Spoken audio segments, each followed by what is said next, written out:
So this is a very interesting topic for me. It's not one that I'm usually asked to speak on. I am not a tech wizard. I am one of those old dinosaurs like your parents and, require help all the time to navigate the web and my computer even. But I do have some experience with technology and some thoughts about this topic. I would like, first of all, just to recommend, there's a movie called Social Dilemma. Many of you may have seen it. It's made by some of the people who started the internet and especially social media, and how they were so enthusiastic, thinking of all the good it's going to do. And now, so many years later, stopping and really reevaluating what has happened because of their efforts, because a lot of things that have happened with social media are things that they never anticipated happening. And so that's one of the points that I want to start out with this evening is, I think that we as human beings tend to get so excited about our fantastic knowledge and ability and superiority over the other species, and just infatuated with science and technology and look what we can do, that we don't really stop and think about the long-term effects of what's going to happen. And so, of course, one very prominent example is the people who worked at Los Alamos and the people who developed the atomic bomb. A lot of those scientists were just enthralled intellectually with what they were doing. And they, of course, as scientists, they had funding. And if you're ever a scientist, funding is something very precious. It doesn't come easily. And so they just went ahead and, developed this. And some of them had some idea of the ways it could be used, building bombs and murdering people and so on. But that was kind of put on the back burner. In other words, they didn't really think, how could our research be used? And they didn't bring ethical conduct into, what they were doing, thinking, what exactly are we building? And is it really going to benefit? And, how does it relate to our morality and our commitment to other living beings that we share the planet with? So that, of course, was a big example. And I think technology is also along that line. And we're just really impressed with, look what we can do, and aren't really thinking about it. And I think one big example that we can see, about technology is social media, which I'm sure all of you are very familiar with. And, the people who developed it were so excited, and we're going to connect people from different parts of the world. And so people can share ideas together. We have access to new information. We'll learn about new topics. For people who are homebound because they're ill, now they can meet other people and form support group. And for people who are working in social services and law enforcement, we can make databases and do our job easier. And then, of course, the machines can be better than human beings. So we will, let everybody retire to Bali while the machines do all the work. And, there was just this incredible excitement about social media, as well as all the other technology. But here we are, these many years later, kind of saying, well, what's going on? And one of the big things is, did anybody ever anticipate the spread of fake news, because of social media? Did anybody ever think of the effect that social media would have on democracy? Yeah, on the effect of our country or any other country living peacefully and being able to cooperate with other citizens. I think the polarization of our country right now is due a lot to how technology has been used. And I don't think this polarization is so good for us or for anybody else. Just as an aside along this, I lived in India for many years, and India is the world's largest democracy. It's chaotic living there. I love it anyway. But they don't have two political parties like we do. They have a parliamentary thing, more like Britain, and it seems like, the little I know about Indian politics, the role of the parties that are not in power is to disagree with everything that the people who are in power say. And so you wind up with a government that doesn't function very well, because instead of compromising cooperation, one party is just, I'm the no party against the people who have power.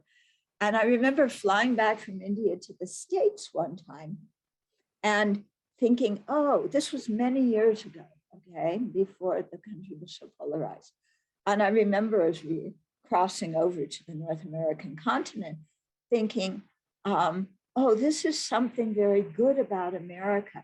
Why our country functions better is because in Congress, people can cooperate and do things together to benefit the country. I never anticipated what is happening now and how totally destructive it is and what a threat to democracy it is. Of course, I'm speaking from my perspective. Many of you, I'm sure, or some of you may not agree, but to just see the role that people don't know what to believe anymore. Yeah, there is so much media and it's contradictory, and there's so much venom, I mean, people having different opinions, that's nothing new. Arguing and debating, that's nothing new. But the venom, the accusations, the lies, yeah, the automatically saying no to everything somebody else says, that wasn't here, 10, 20 years ago. And it's destroying the country. Yeah? And, makes me really think of, how I never anticipated that. But I don't think when we developed social media, we anticipated misinformation either, and the level of polarization and so on that it has created. I don't think we anticipated middle school kids committing suicide because they weren't liked on their Facebook pages.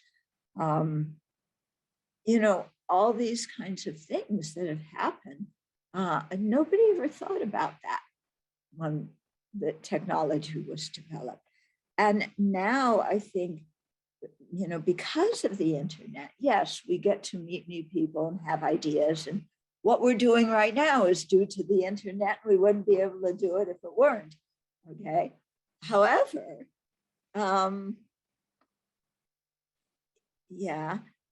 there's so many things going on too, how people can plan coups, they can plan riots, they can You know, you look at the, if you look at the war, Russia's invasion and, you know, war in Ukraine, and we're getting two different news reports from Russia and America, and within America, many different news reports to the point where it seems like some of the news stations are criticizing America and believing Russia is true. So it just gets so confusing, and people don't know what to believe, and they get very, you know. So how do you create a society where the voters are knowledgeable, where the voters can, yeah, learn and discuss without venom? Yeah. The rudeness that I see in society now, I think a lot of that has come from social media, because you can get on the internet and you can trash anybody you want and nobody even knows who you are. So you can take your anger out and say horrible, disgusting things to other people, and you're scot-free, and you have no responsibility, because nobody knows who you are, to no responsibility for your words and their effects on other people.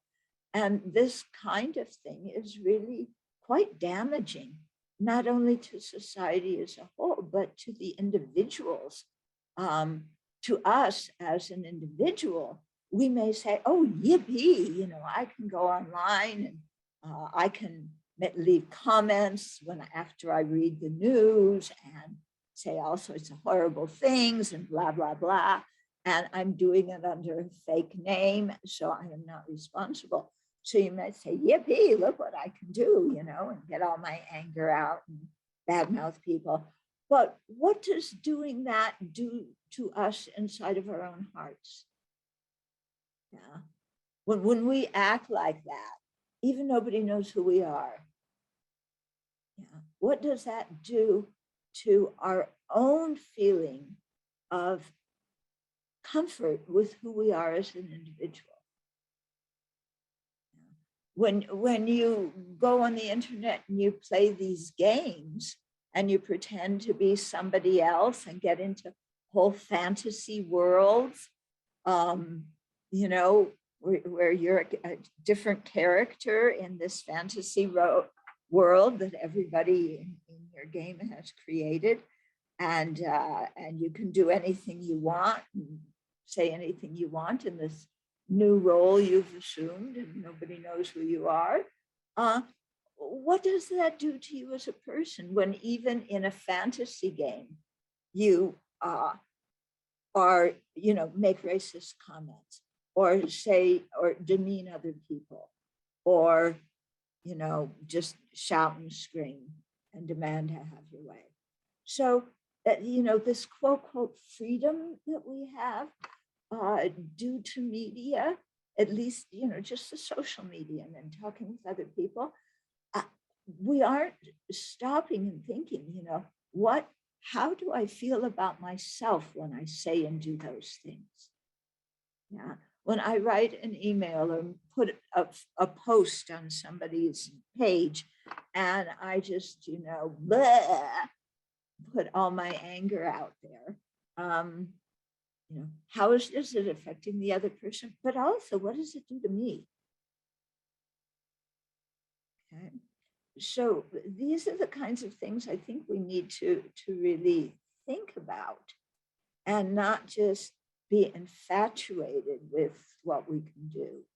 You know? Yeah, so much deception, people pretending they're being people who they aren't, even, you know, cultivating romantic relationships by pretending to be somebody you're not. Now, that happens, true, when you meet face to face, but it's so much easier to happen online. Okay. And then also people just lose the ability to really connect with other human beings. And it seems to me that part of our meaning, what gives us meaning in our life, is how we connect with other other living beings. Yeah, that, you know, we don't want to just go off and live on our own and that's it. That meaning really comes from interrelating with others, with being of benefit to others, with sharing things that help people, sharing things with others, exchanging ideas with a good intention, not with a harmful intention. And that gives meaning to our lives. And when we cannot do that face to face, then something is really lost. And there's a kind of feeling of alienation, of separation, of loneliness. So you can have a ton of friends and contacts on internet, but feel quite lonely at the same time. And I think a lot of that has to do with not, you know, knowing how to relate to people face to face, because it's so much, quote, quote, easier just to go online and, you know, talk to somebody. I even read about one couple that, you know, their romantic relationship developed online. And after, you know, many months of going back and forth, they really felt like they fell in love with each other. So they decided that they should actually meet. Yeah. So they met somewhere and they were in the same room and they felt so uncomfortable talking to each other face to face that they both went into different rooms and continued their conversation online. Yeah. Is that weird or is that weird? You know, is that saying something about what's happening to us? Yeah, that we feel more comfortable with somebody who's on a screen than with a real life human being. You know, something's wrong when that happens. Okay, and also how I think, you know, a lot of the social media really breeds low self-esteem. Now I know Facebook is like, you know, that's with the dinosaurs too for a lot of you. It's old stuff. I don't know what has taken the, I know TikTok and, you know, a bunch of other things, but I don't know exactly what has taken over Facebook's role for you. But in any case, you know, just saying, you know, thumbs up and thumbs down, or you read an article, you know, thumbs up, thumbs down, this thing about judging, you know, instead of really trying to understand, judging, forming opinions, throwing it out there, not caring about how it affects other people. Yeah. So, and then of course, being hooked. Yeah. At the Abbey, we have people come to stay with us. And we really want to give people a very special experience here at the Abbey because we're out in nature and it's really beautiful land. Yeah. We're about an hour north of NIC. So when people come here and they stay, you know, for a weekend or a week or a few months or whatever, we have them turn their smartphone in. Well, you know, our office manager, when she says to people, please give me your smartphone, you know, we'll lock it up and give it to you at the end, of, you know, right before you leave. People look like she's asked them to chop off their hand. Yeah, because it's like your smartphone is now a continuation of your hand. You know? And you know, what do we see all the time? People around holding smartphones. Okay, you arrange to go out the few times when you actually meet your friends. You arrange to go out. Yeah, you go to a pizza place. You all sit around a table. What's the first thing people do? They take it out and put their smartphone in front. Yeah, and then whenever the phone rings, you got to pick it up. And that's how you show other people that you have a life, because look how many people called me while we were together. Yeah. So you spend so much time arranging for a time and place to meet your friends. And then when you get there, what do? You're mostly on the phone talking to other people, or your friends mostly on the phone talking to other people. Okay. And then at the end, you hang up and say, oh, it was so great seeing you again, but you hardly talk to the person at all. Yeah. So, we find that people to give up their hand phone, to put it down, really, they react like, we want to amputate their hand and take away their most precious thing. So, yeah. So I'm maybe one of the few people in the world who doesn't have a smartphone and who doesn't want a smartphone. But our society is becoming such now that if you don't have one, you can't do things. Yeah, because people need, even, banking, they want to be able to text you something on your smartphone. I don't have a smartphone. What? How can you not have a smartphone? Well, I'm very happy with that one because I don't really want to be available at any time, to people calling and saying nothing of much importance. So, okay. So those are just a few ways that I think technology has affected us, on a very practical level. And then I was reading the book that Laura prescribed, which I can't remember the name of. What was the name, Laura? Automating Inequality. Yeah, Automating Inequality. That was it. So it's a great title. I felt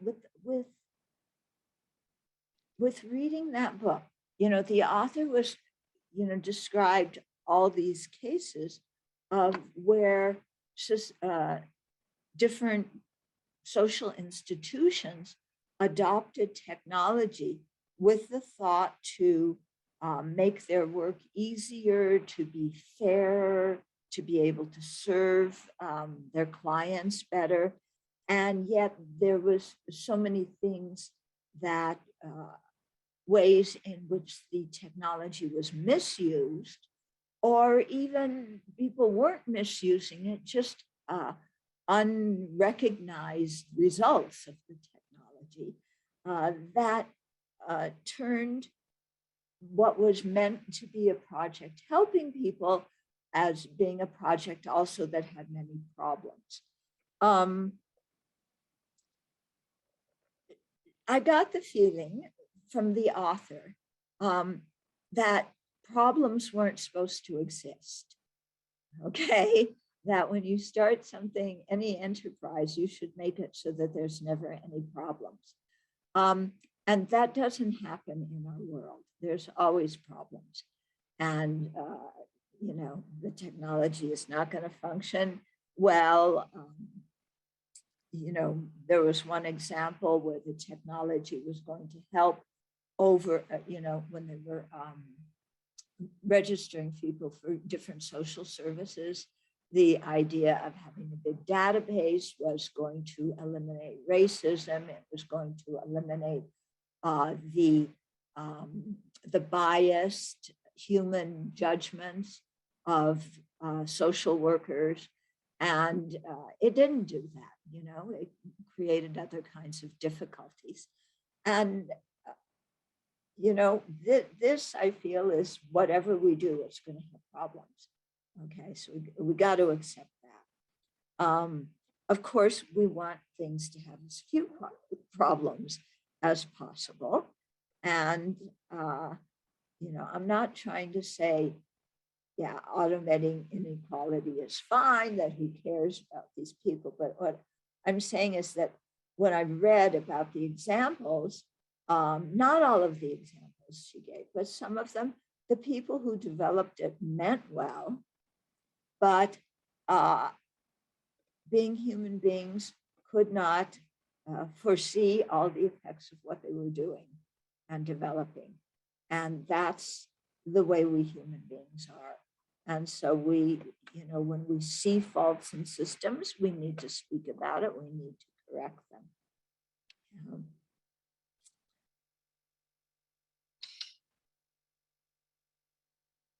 But some of the detrimental effects of how technology was being used, is quite evident.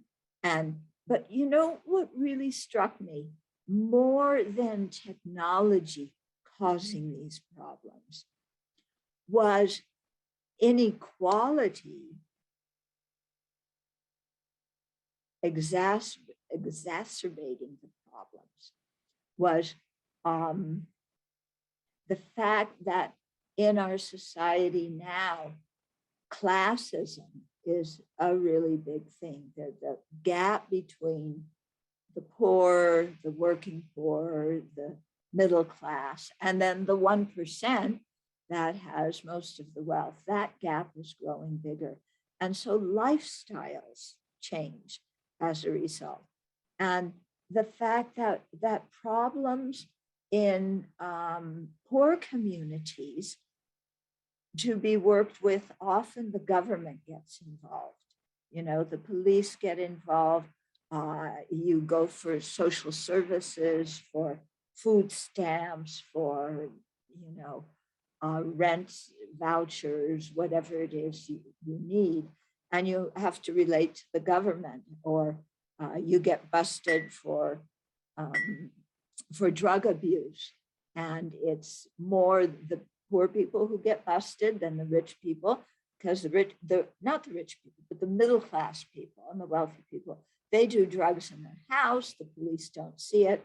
The people who are poor do drugs in the street. The police patrol there better than they, or more, I should say, and those people get arrested. But to me, that problem isn't so much due to technology as it is to how we relate to society, and our lack of compassion, our lack of empathy, our lack of caring for other people in society. Okay, because technology, science, these things are produced by human beings. They're used by human beings. And depending on our motivation, depending on what is behind our intention, these things can produce good results and they can produce damage. And it seems to me that a lot of the ways in which technology is producing damage to minorities and to poor, people who are poor, is not the thing of technology as much as it is our attitude towards other people, and especially our attitude towards poor people. Another very good book, which Laura, I think for next semester you might want to request your students to read, is Tightrope by Nicholas Kristof and Cheryl Duwan, I think is her name. Nick used to be a contributor, an opinion writer for the New York Times, and he's incredible. He's really a guy with a heart, a very big heart who cares for people. And so his book about Tightrope, called Tightrope, is really talking about this classism that we have in the country, and how people who are the attitude of people who make it, towards the people who don't make it, is really part of the problem. And he was saying that we usually in this country, we live out in the west of the country, so we're like the West pioneers, people. And so we have the expression, you pick yourself up by your own bootstraps. Yeah, have you heard that expression? Yeah. So you're supposed to work hard, the immigrant experience. You come here, you work hard, you succeed, and then it's all okay, and your kids will be okay, and everything's on the up and up since then. And that has been a lot of the American attitude. So when people have difficulties, yeah, and they're not on the up and up, maybe they get sick, so they can't work a big, a job that has a lot of money. Maybe they live in a family, a broken family, and with a single mom, and mom is busy all day just trying to work and put food on the table because dad isn't around, and the kids run wild,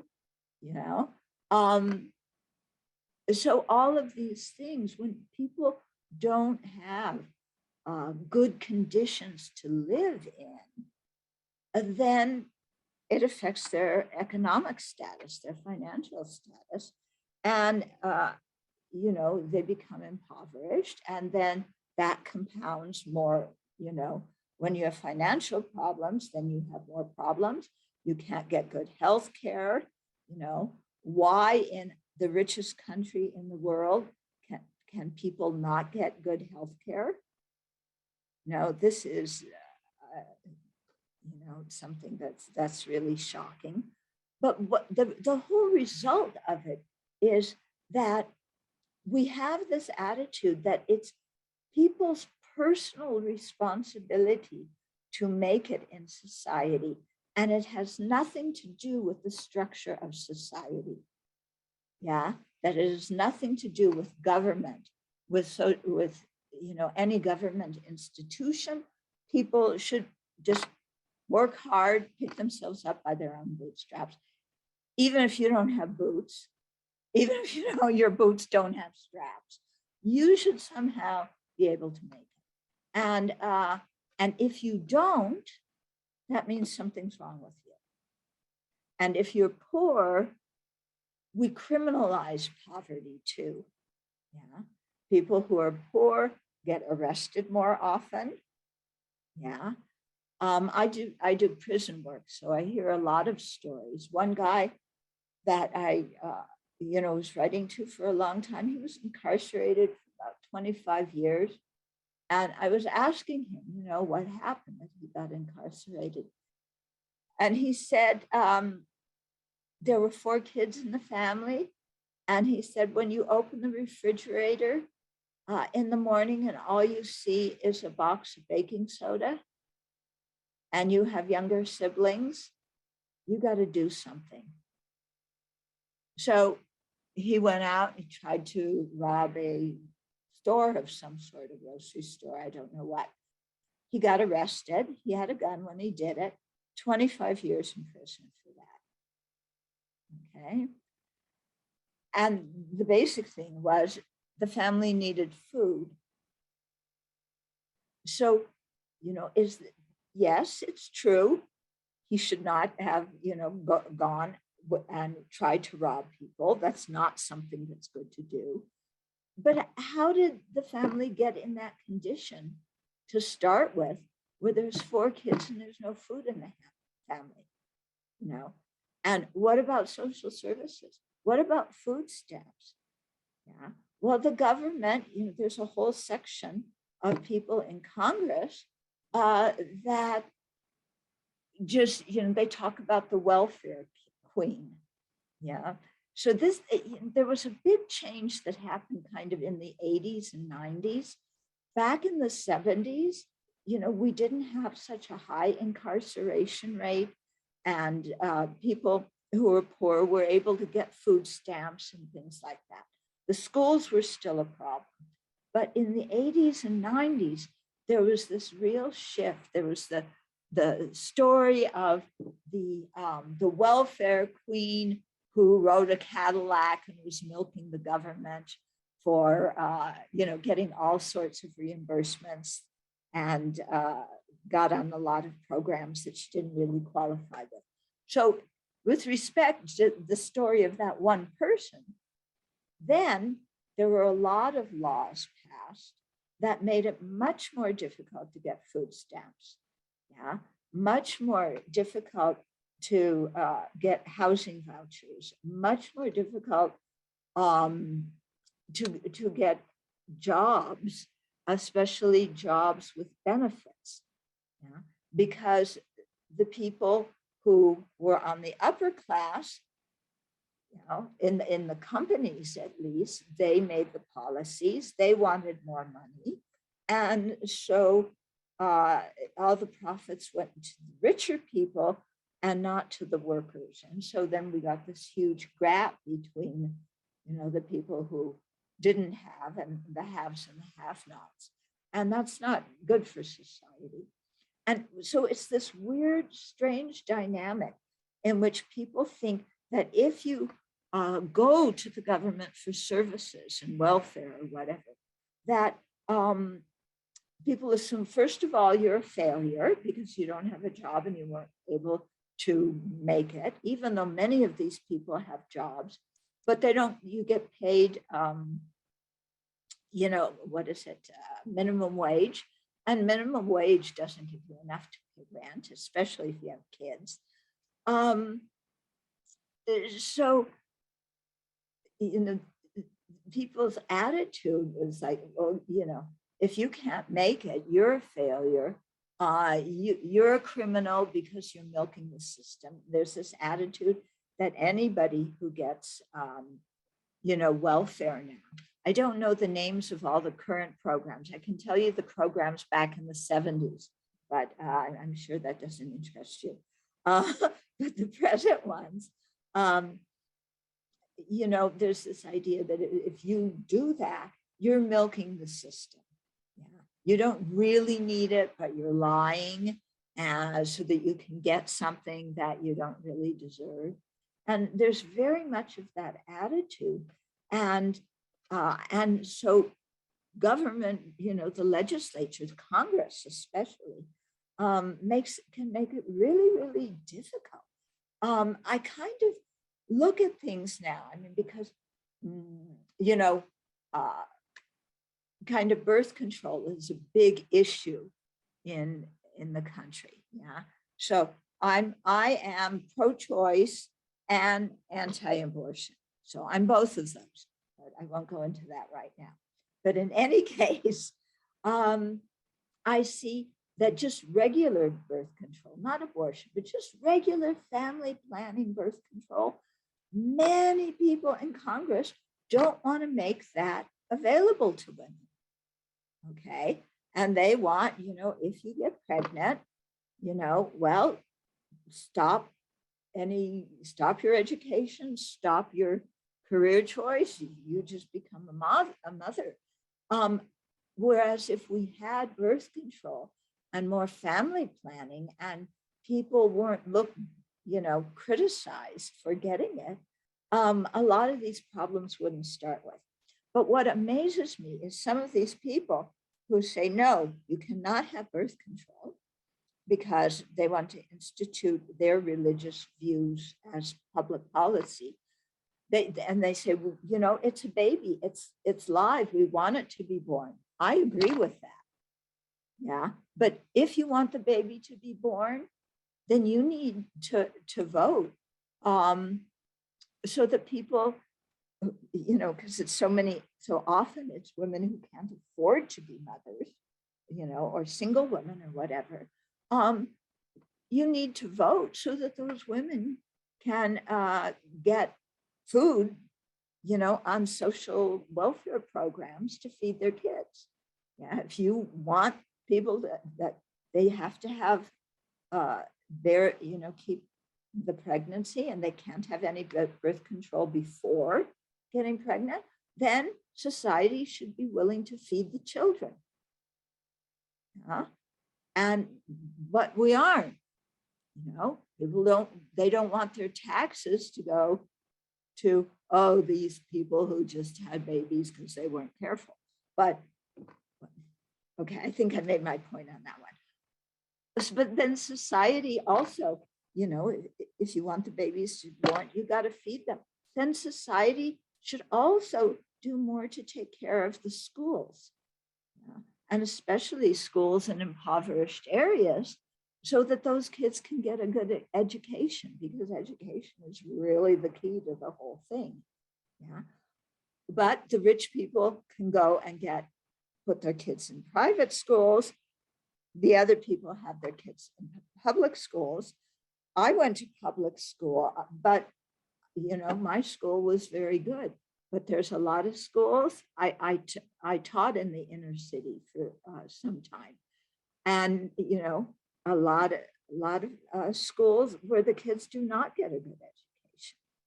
So what I'm saying is, you know, we need to step up as a society to really provide for the people who do not start out on the same level, you know, because we always think that, you know, everybody is equal. You know, everybody was created equal.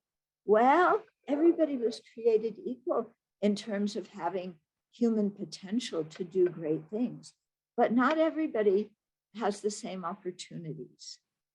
Yeah. Having the potential, having the opportunities, these are two different things. You can have lots of potential, but you know, if you're born on one side of the railroad tracks and not the other, you don't have the same opportunities.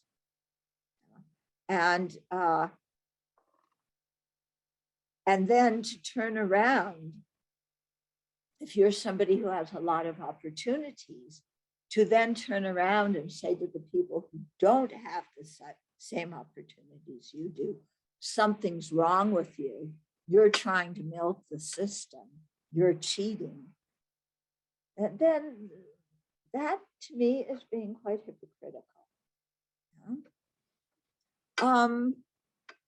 Another thing that, you know, I was noticing very much reading Nick Kristof's book, and this it does relate to the technology thing, but that we are perfectly happy giving welfare to corporations. Corporate welfare, no problem. Individuals who have kids who need money, we don't want to give it to them. They're bums. They're mooching the system. Now you may say, what are you talking about corporate welfare? Oh my goodness, what we do for corporations, yeah, it's amazing. You might remember when Trump was running for president, and there was this corporation in Indiana that made, I think, heating and air conditioning units. And they were going to go out of existence. They were going to close the factory because things were getting globalized. And the workers were very, very unhappy. And so Trump said, if you elect me, I will make it so that your factory stays open. So what happened after he got elected is he convinced the Indiana state legislature, I think it was state, it might have been federal, but anyway, one of the governments gave that company tons of money so that they would stay open and keep those workers employed so they would have the job. Okay. But they would not, and that people said, oh, that's great. But isn't that corporate welfare? Aren't you giving the dole out to corporations run by people who have money, who have stakeholders, who are wanting more money? And what about the workers? How come none of that actually trickles down? Oh, well, the workers are so fortunate because they still have a job now. Yeah, but, you know, what you see, I was reading even this morning that, you know, because of gas prices are, you know, going up. And so some companies, some oil companies in the country they're artificially raising the prices because there's so much talk about, oh, we're going to have a shortage and with the war that's going on and that they're from their side artificially raising the prices to make more money, to give the money to their stakeholders. Okay. What about the rest of us who have to go to the gas station and pay more for gas? Yeah. The general public doesn't matter. Yeah. Average, people, middle class people, working poor, none of those matter. Stakeholders getting more money is what's important. Okay. So what I'm talking about here is that how we use science and how we use technology depend on our attitude towards other living beings. And so whether these things help us or harm us depends on our outlook.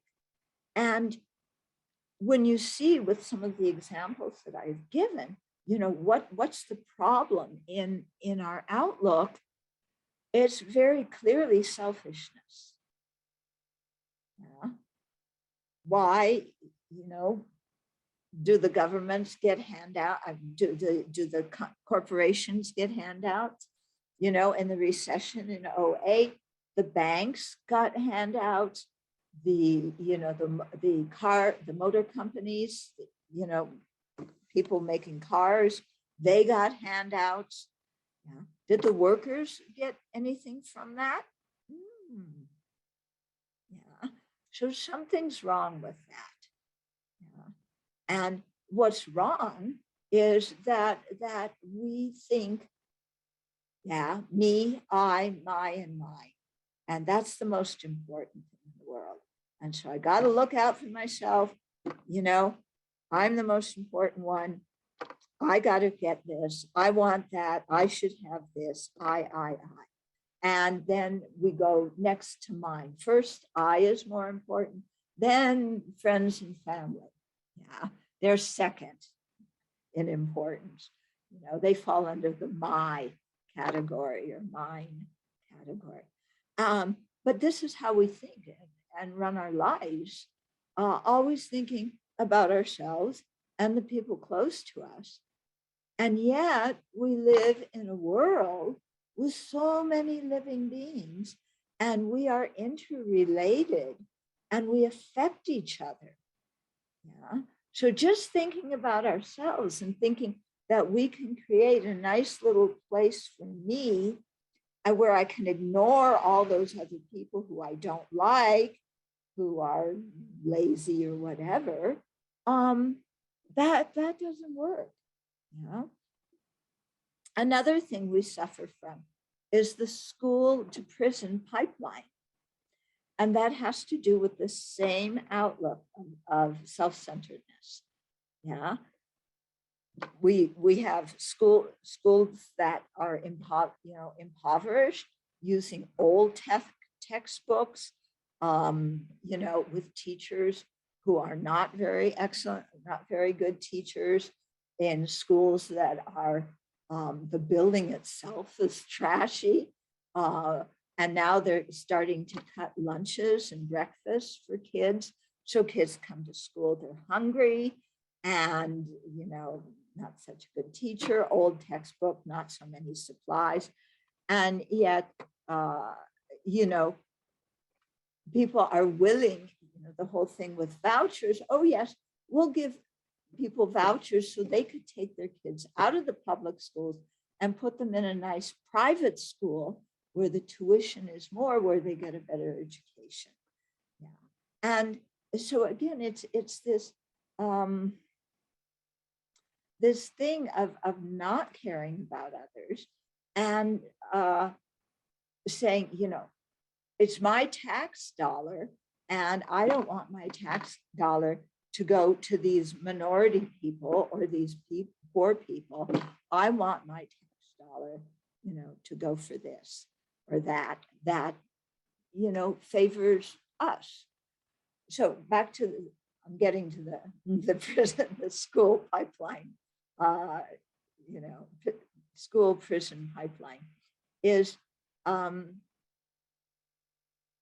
and this I've seen so clearly because I work with inmates, prison inmates, is at this very moment, there are kids in schools, in families, that you could almost predict that those kids are going to wind up in prison. Not because the kids are stupid, not because something's wrong with them, but because of the environment they grow up in. And that is a tragedy. That is a tragedy. The guys that I talk with that are incarcerated, I'm pretty blunt with them. And some people say, oh, you never ask people why they're incarcerated. That's one of the first questions I ask them, actually. And to hear their stories of how they grew up and what they experienced, it's like, well, yeah, it makes sense. If you grew up with that around you, that at some point you acted out, or even you didn't act out, you were in the wrong place at the wrong time and you got busted and incarcerated. But not because these people are bad. It's they didn't have the same opportunities. And one of the things that when you don't have the same opportunities, when you have a background that's really troubled when you're growing up as a kid, is you don't have a vision of what your life could be. Yeah, you just are trying to make it. There's no long-term vision of this is what I want to become. This is what excites me. And one of the reasons there's no long-term vision, okay, home, the school, but the community. If you grow up and your dad, your elder brother, and your uncle are all incarcerated, yeah, do you have a vision of what you can become as an adult? You just think, I'm going to follow what everybody else is doing. There's no, because the environment does not activate in the child's heart a feeling of excitement about life, of what they can do, what they can contribute, what they can give to the world, So they don't cultivate many interests and just go along. And, when a lot of other people in your family are incarcerated, you figure that's what's going to happen to you too. There's another really excellent book called No Matter How Loud I Scream, I Shout, No Matter How Loud I Shout. And it was written back in the 90s, about kids in juvenile detention, how, their experience in their communities and then how they got involved with the law. And yes, it's dated, but it hasn't changed that much. But one thing that really comes clear in that book is how the kids do not have a vision of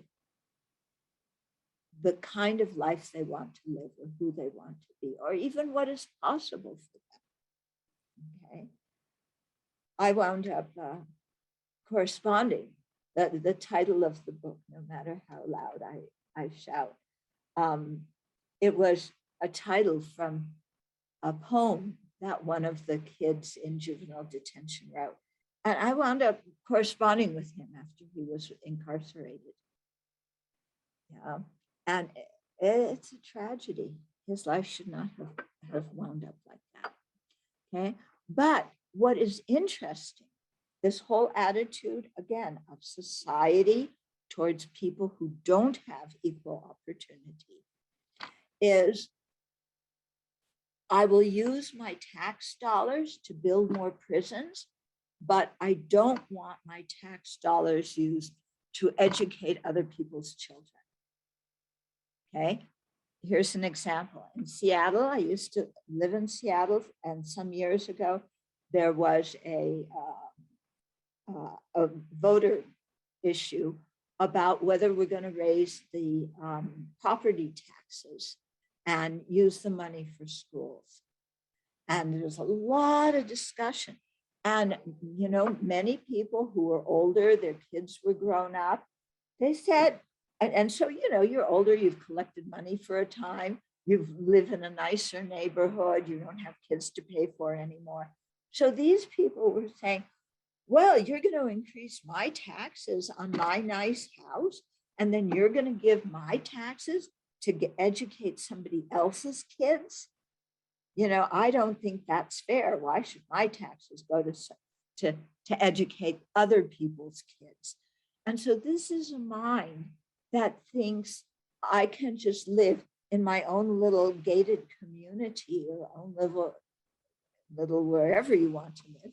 And what other people will not affect me. And if they do, they just get thrown in prison. Okay.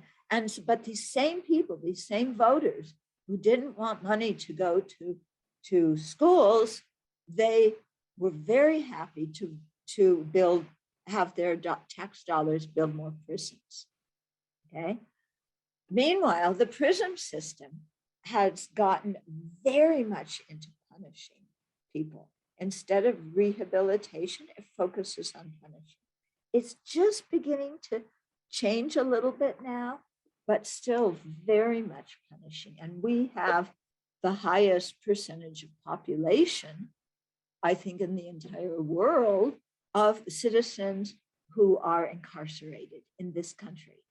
Okay, so the richest country in the world incarcerates the greatest percentage of its population. Yeah. One of the reasons is I don't want my tax dollars educating other people's kids. So those kids don't get a good education. Those kids don't have after school programs. So they can't play sports. They can't do arts and crafts. They can't do creative things. Yeah. If they go home, nobody's home because both parents are working. If it's a two-parent family, or mom is, you know, doing her best to keep everybody alive on her single wage. So what do the kids do? They live in the streets. What happens when young kids live in the streets? Okay, you know, when they get older, you get drugs. How do you get, when you have drugs, you need money. Whose houses do you break into to get money? Yeah, the houses of the people who are wealthier, who live in the nice places, who didn't want their tax dollars to go for your education and your after school activities. So do you see what I'm getting at? Is when we only think of ourselves, we create more problems for ourselves. You know, when we don't help the other people in society, we wind up living with other people who are unhappy. Yeah. If you aren't kind to the people in your family and just scream at them, you wind up living with people who are unhappy. Yeah. If you don't care about your neighborhood, you wind up living with people who are unhappy. And when we live with people who are unhappy, those people don't just say, oh, well, great, I'm so glad you have it well, and I have a hard time. No, you know, their unhappiness, their lack of prosperity, their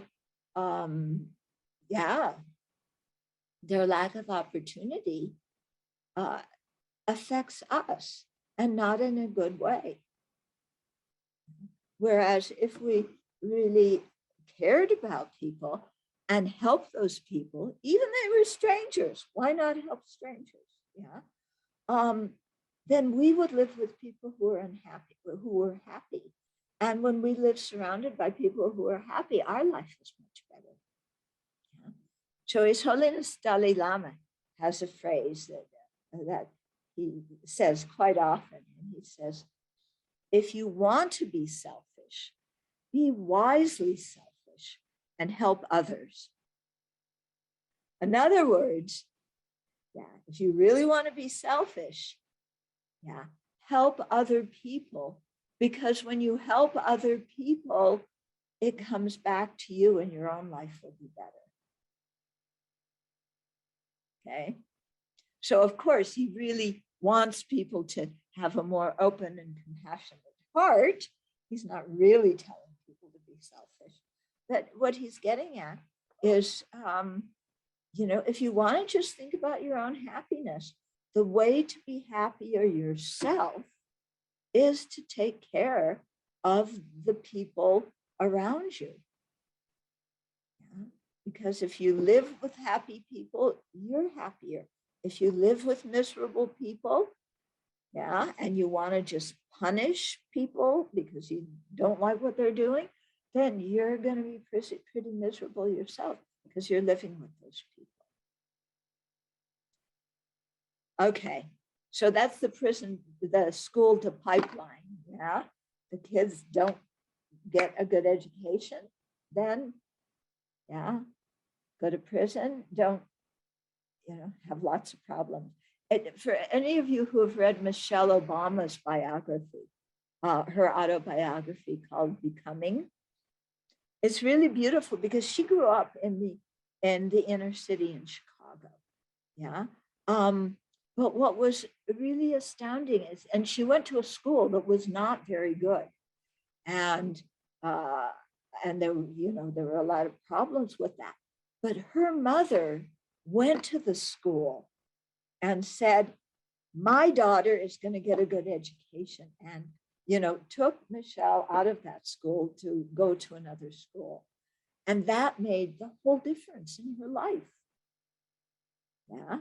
Getting a better education. And it wasn't that society was going to give that to her. It was that her mom was confident enough and went to the school and said, my daughter's going to get a better education. Okay. Another thing that if you read, that's good. It's called The Master Plan. Okay, The Master Plan by Chris Wilson. And read that book, then you get a little bit of an idea of what it's like to grow up in a poor family and the challenges that are faced. So he, again, somebody who didn't get the same opportunities just from the family that he was born into and the community he was born into. He wound up killing somebody when he was, I can't remember if he might have been still a juvenile or maybe just turned 18. Anyway, he was given a very long prison sentence. And he talks about his experience in prison and how he decided to change his life. And he made a master plan of what he wanted to accomplish. Excellent book. It really opens your eyes to many things. So there's a few minutes left. I thought maybe I should open it up. You may have questions or comments.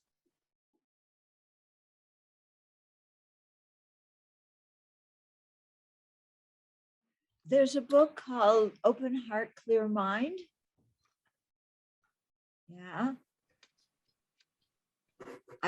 It's a book for beginners. Okay, yeah. So Open Heart, Clear Mind, Buddhism for Beginners. Yeah, those are good ones to get started with, I think, kind of giving the whole kind of outline of what Buddhism is about.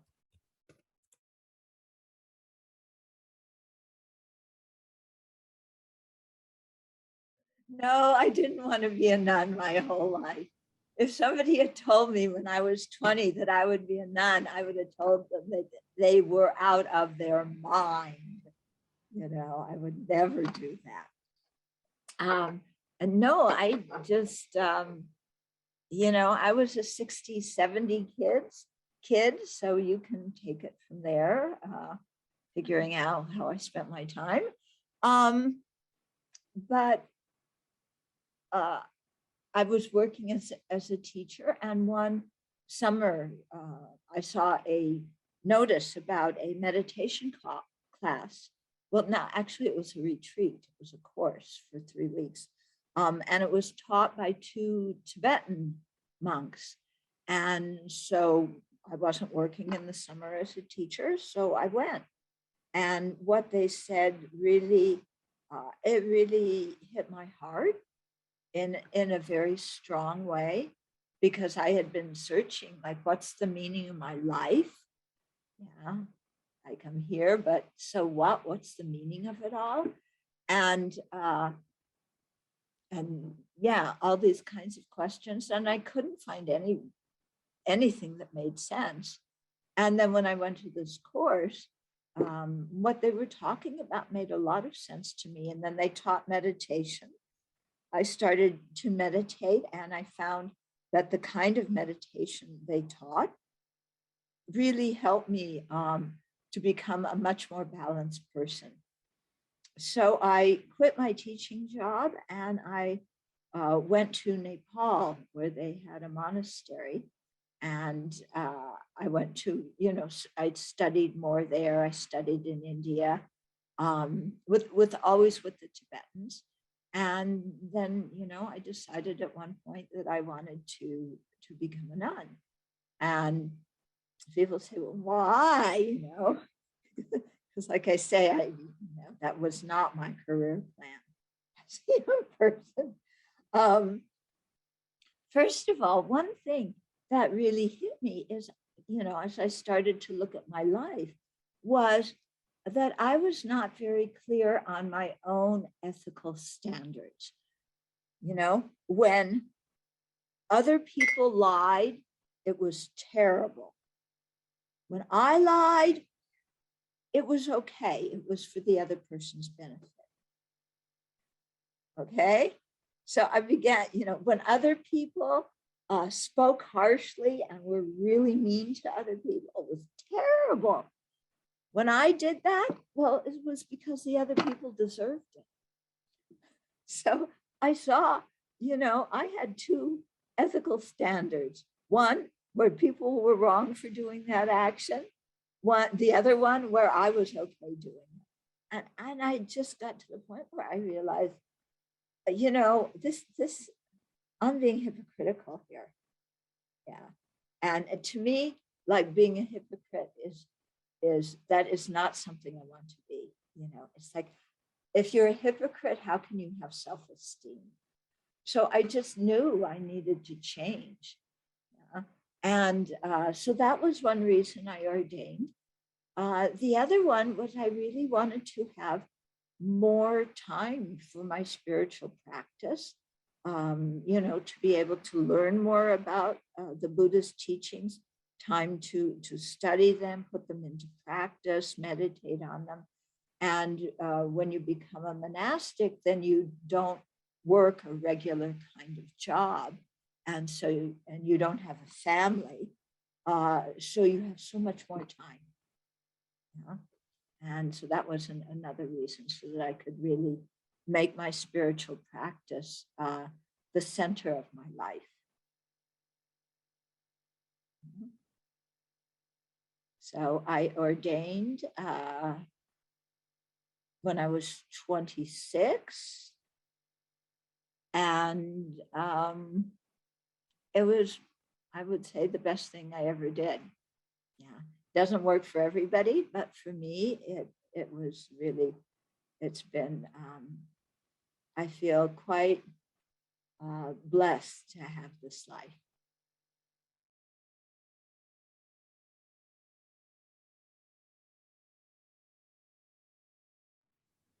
Nope. I mean, I grew up in a family, so I had that family, and I had a wonderful family. I had great parents. Of course, I didn't appreciate them very much when I was a teenager and young adult, but looking back on them now, I appreciate them much more. But no, I don't miss it at all. Yeah, my life feels quite rich, and you know, I don't feel lonely at all. So, you know, when I first ordained, sometimes I felt a little bit lonely, and you know, I would look at couples walking together and go, "Oh, I remember how that felt," you know. Oh. But then I would think more about it, and it's like, no, I've been there, done that. I don't really want that.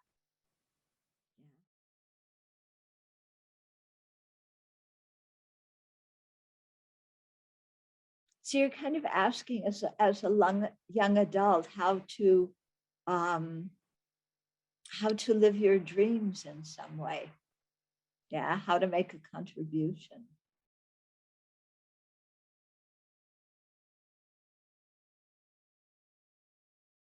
Yeah, there's so many things.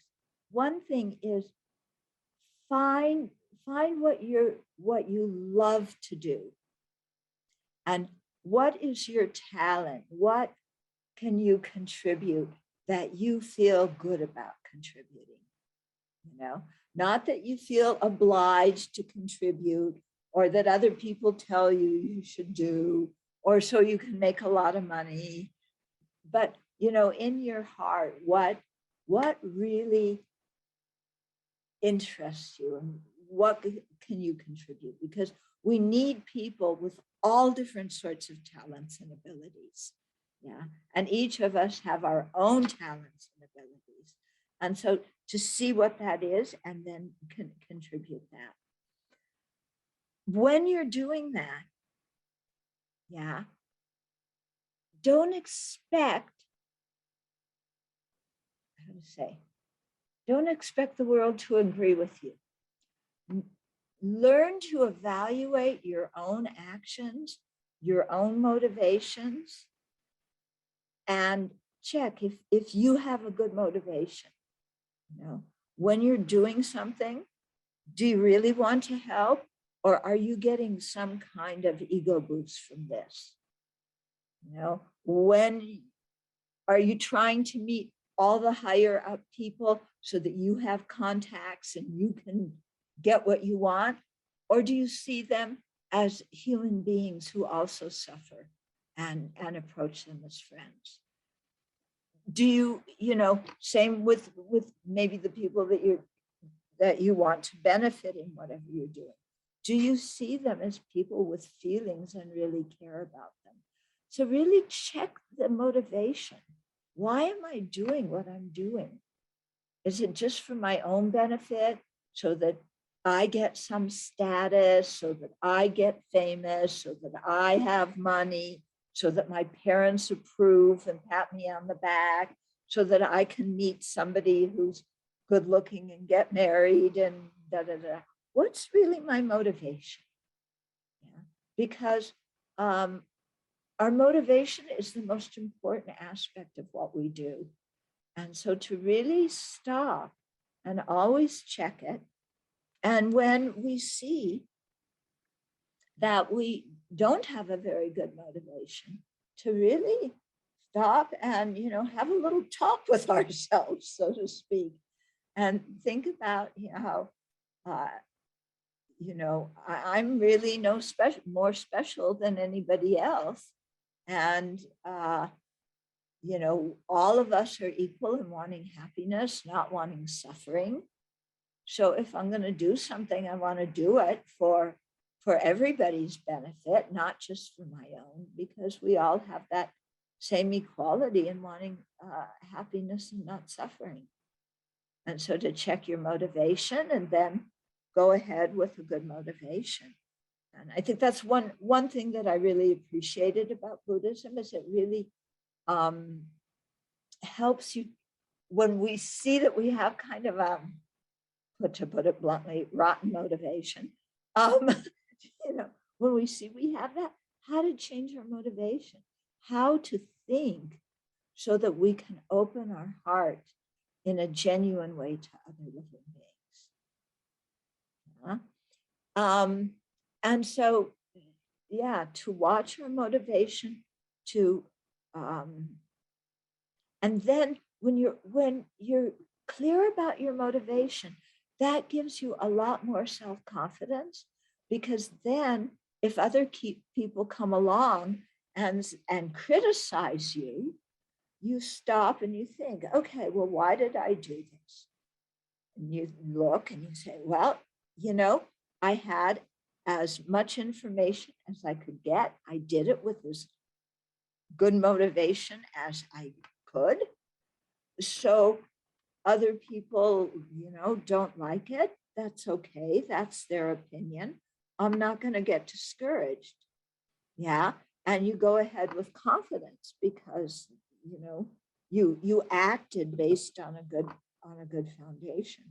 But if you look and you say, oh, actually, I was trying to manipulate somebody, and that's why I got criticized. Okay, I better learn something from this, because manipulating people it's not the way I want to be, and it doesn't bring very good results either. Okay, so to learn to be honest with ourselves, and when we make a mistake, yes, I made a mistake. It's there. Yeah. And if we didn't make a mistake, but people criticize us anyway, that's okay. It's a free world. They can think what they want to think. Yeah. So what I'm getting at is all these things are actually things that go on in your own mind, where you set up a good basis and foundation for the actions you do. Yeah. So instead of always thinking, what do I do? What do I do? What do I do? It's like, okay, how do I get my heart and my mind in the right place, and then see what I can offer and how I can offer it. And then you keep learning, because we all make mistakes. And I heard something very good today. If you make a mistake, it shows that how well you were trying. Yeah. And that's good. Yeah. I tried. That's good. Yeah. And I make a mistake. Then I learn from my mistake. Yeah. So instead of I made a mistake, oh, how terrible I am. I'm incompetent. I'm never going to blah, blah, blah, blah, blah. No, don't go in that direction, putting yourself down. Just learn from what happened.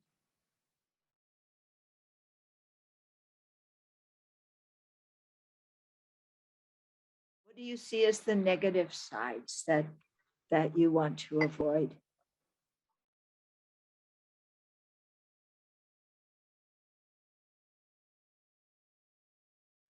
So what I'm saying applies to whether you're online or whether you're with people face to face.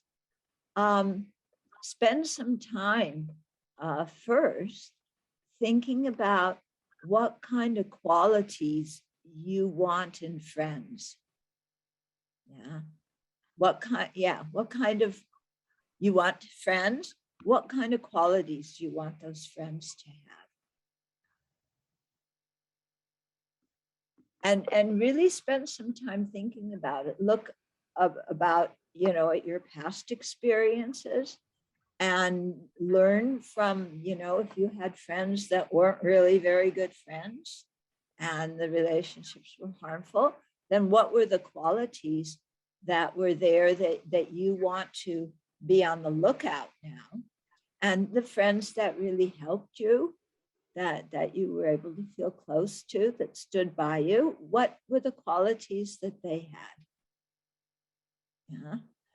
And then, when we know that, then we're clearer when we approach people, because often we make friends with people who flatter us, who tell us how wonderful we are. And we're such suckers for that. When we lack the ability to really evaluate ourselves and to know what are our own good qualities and have that confidence in our own good qualities, then we look out to other people to tell us who we are. If we're good, if we're bad, if we're talented, if we're not. And when we look to other people to tell us who we are, and then we're giving away our own power. Because what other people tell us is only through their own lens. Yeah. And I've had the experience in one day, the same day, somebody coming and telling me, oh, you're so good at this. Very good, very good. We really appreciate you. And a half an hour later, another person came and said, what you're doing is terrible. You're so irresponsible. Okay. Now, if I just look and who, and my self-image and my self-esteem depended on what these two people told me about who I was, I would be totally confused, because one person tells me I'm great, the other person tells me I'm horrible. And so I think, when we have the ability, to like what I was talking before, look at our own motivation. Be kind to ourselves, not be so critical of ourselves all the time. Yeah, not to brush over our mistakes, but not to always sit there and put ourselves down. Yeah, but and then to be kind to ourselves, to be kind to others. Then when we make friends, we're not looking at other people to tell us we're okay. Yeah. And instead, we're able actually to be a good friend to them. And then friendships work out a lot better at that point. Okay. Yeah. Yeah. And so, like, if you feel somebody is just manipulating you or being phony baloney, then you just leave it and, go to other friendships. Yeah, don't keep hanging around people that you think are have a harmful motivation or are using you or manipulating you. Yeah, you're a valuable human being. You should not be manipulated.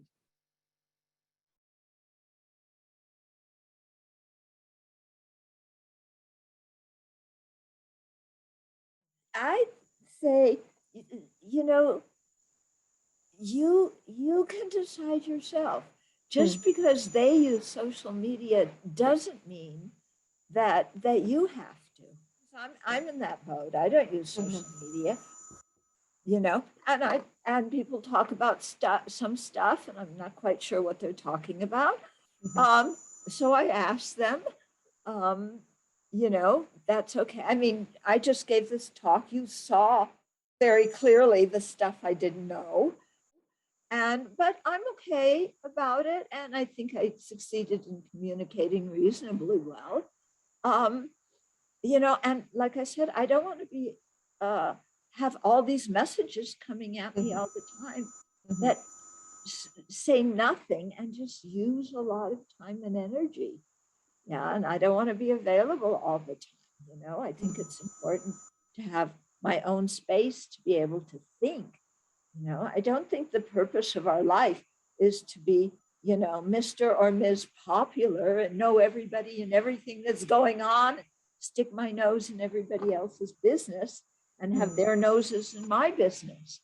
So I think you can do what feels comfortable to you. That's okay. You don't need to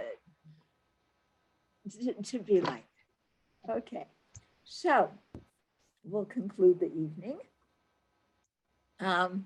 Let's just sit for a minute and really rejoice what we did, that we had the evening to spend together, and really use thinking about some important things about life. So rejoice at what you did, and rejoice at what everybody here on the call did in terms of really looking deeply at some important things about life.